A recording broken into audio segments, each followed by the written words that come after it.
അയ്യോ പോലെ പോലെ. എന്താ ജോസഫേ കയ്യിലെന്താ? പ്രേമലേഖനോ? പ്രേമലേഖനമല്ല, എന്റെ മനസ്സ്. ആരൊക്കെ എങ്ങനെ മനസ്സിലായി?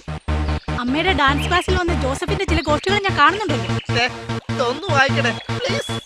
ഇതോ ഒരുത്തി അവിടെ വിരഹദുഃഖത്തിൽ നടക്കുന്നുണ്ട്, അനീസ്യ. അവക്ക് കൊണ്ടുകൊടു. അത് റിസർവ്ഡ് ആരതി. എന്നാലേ ഇവിടെ വേക്കൻസി ഇല്ല.